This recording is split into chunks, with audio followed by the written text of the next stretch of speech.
최근 일본 정부의 행보가 심상치 않습니다. 30만 병력의 자위대를 갖춘 일본이 안보 관련 3대 문서 개정 선언을 한 건데요. 북한과 중국의 위협을 핑계로 자위대의 공격력 확충에 골몰하고 방위비라고 부르는 국방 예산을 대폭 확대하겠다고 발표한 거죠. 일본은 국가의 군사력 건설과 무기 개발 계획을 국가안전보장 전략, 국가방위 전략, 방위력 정비 계획이라는 3개의 문서에 정리합니다. 2013년 아베 총리 시절 제정 후 처음으로 개정되는 내용이 바로 공격할 수 있는 자위대로의 변경이 된 건데요. 기존 자위대는 적기지를 공격하기 위한 장거리 공격 무기를 보유하지 못했는데 이제 사실상 전쟁 가는 국가로 가겠다는 겁니다. 국방 예산 역시 대폭 늘리기로 했습니다. 지금까지 GDP 대비 1%를 국방 예산에 할당해온 일본은 이제 2%로 예산을 2배 뻥튀기에 향후 5년간 무려 412조 원의 추가 예산을 확보할 예정입니다. 그런데 이 방향성이 낯설지 않고 매우 익숙합니다. 한국을 따라하는 듯한 모양새인데요. 군사 전문가들은 한국이 그동안 구축했던 군사력 건설 방향을 일본이 강하게 의식하고 공격용 무기가 없던 콤플렉스를 이번에 풀고자 한다고 지적했습니다. 첫 번째 모방은 잠수함 발사 미사일입니다. 요미우리 신문은 작년인 2021년 12월 기시다 총리 정부가 국가안보 전략을 개정할 것으로 정확히 예측했는데요.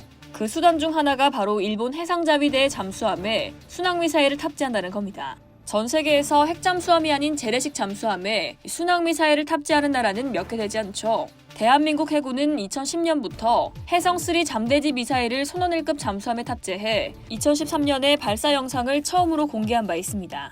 3,000톤급 잠수함인 도산 안창호급에는 미사일 발사 전용 발사대를 갖추고 현무포 탄도미사일을 탑재해 북한 미사일 발사대 근처에서 숨어 있다가 유사시 10분 이내 즉시 타격이 가능한 능력을 갖추고 있어 일본도 이를 모방하고 있는 것으로 보입니다.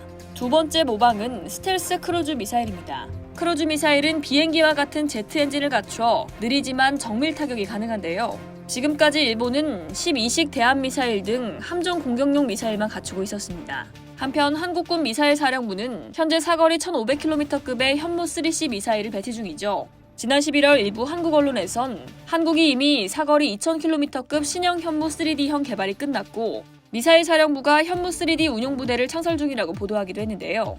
일본도 우리보다 4, 5년 늦게 2,000km급 공격 능력을 갖출 것으로 전망됩니다. 2,000km급 사거리로 오키나와에서 상하이까지 정밀 타격하는 공격 능력은 우리 군의 크루즈 미사일이 연상되는 대목입니다. 마지막 세 번째 모방은 차세대 전투기 개발입니다. 12월 9일 영국, 일본, 이탈리아 정부는 3개국 공동으로 GCAP라는 차세대 전투기 개발 프로그램을 2025년부터 시작해 2035년까지 개발하기로 했는데요. 한국형 전투기 KF-21의 개발이 끝날 때쯤 시작해 한국형 전투기보다 발달한 국산 전투기를 확보하고자 하는 모양입니다. 원래 일본은 4세대 전투기 F2를 개발한 후 5세대 전투기 개발을 추진하기 위해서 X2 시험 항공기를 만들었으나 독자 전투기 개발을 포기했는데요. 그 사이에 한국이 4.5세대 전투기 KF-21의 개발에 성공하자 더 이상 전투기 개발을 미루지 않고 우리보다 더 기술적 수준이 높은 5.5세대 전투기 개발에 나서는 거라고 보는 거죠. 다만 경제 전문가들은 일본의 국방비 2배 뻥튀기 발표에 대해서 많은 의문을 갖고 있다고 합니다.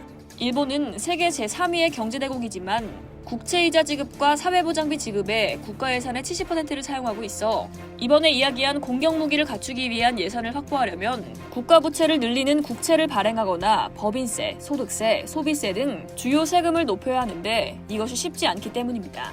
이상 KDPS였습니다.